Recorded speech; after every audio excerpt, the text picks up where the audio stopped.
SSC নিয়োগ প্রক্রিয়া থেকে বাদ দাগিরা। বিচারপতি সৌগত ভট্টাচার্যর সিঙ্গেল বেঞ্চের পর একই নির্দেশ দিল কলকাতা হাইকোর্টের ডিভিশন বেঞ্চ। কিন্তু রাজ্য সরকার এবং স্কুল সার্ভিস কমিশন যেভাবে বারবার এই দাগিদের পাশে দাঁড়িয়েছে তাতে বিস্মিত অনেকে। প্রশ্ন উঠছে, দাগিদের প্রতি রাজ্য সরকারের এত দরদ কিসের? কেন সহানুভূতিশীল হবে না? এত টাকার ডিলিংস হয়েছে, সেই জায়গায় গিয়ে আমরা মাত্র 240 টাকা দিয়েছিলাম বলেই কি আমাদের প্রতি রাগ? এত বড় নির্লজ্জ প্রশাসন, এত বড় নির্লজ্জ সরকার এবং এত বড় নির্লজ্জ একটা কমিশন, এটা বলার আর কোনো অপেক্ষা রাখে না। আমরা অর্ধনগ্ন মিছিল করেছিলাম, আর এই কমিশন হচ্ছে পুরোপুরি উলঙ্গ।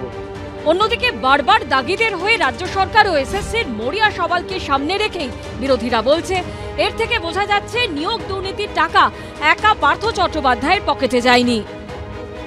পার্থ চট্টোপাধ্যায় তো একটা শুধু বড়ি এই ঘটনা। টাকা ওর কাছে পাওয়া গেছে বলেই যে ওর টাকা এটা ভাবার কোনো কারণ নেই।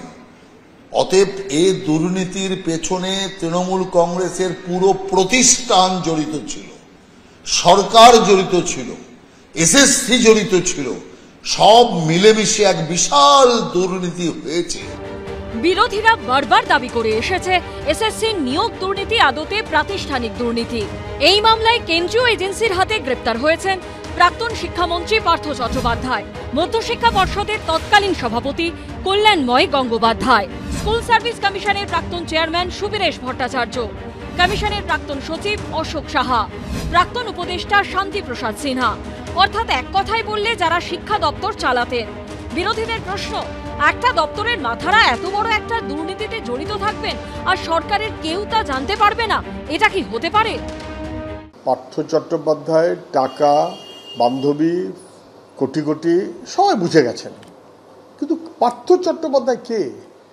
পার্থ চট্টোপাধ্যায়ের মাথায় তো মুখ্যমন্ত্রী নিজে।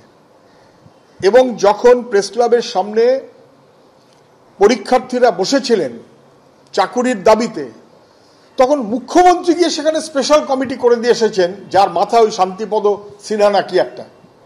মানে চাকরি চোরের ব্যবস্থাটা এবং দুর্নীতির ব্যবস্থাটা স্পষ্ট করেছেন মুখ্যমন্ত্রী নিজে।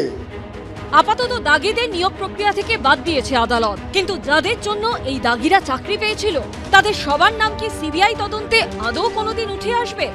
সৌভিক মজুমদার, সৌমিত্র রায় ও উজ্জ্বল মুখোপাধ্যায়ের রিপোর্ট, এবিপি আনন্দ।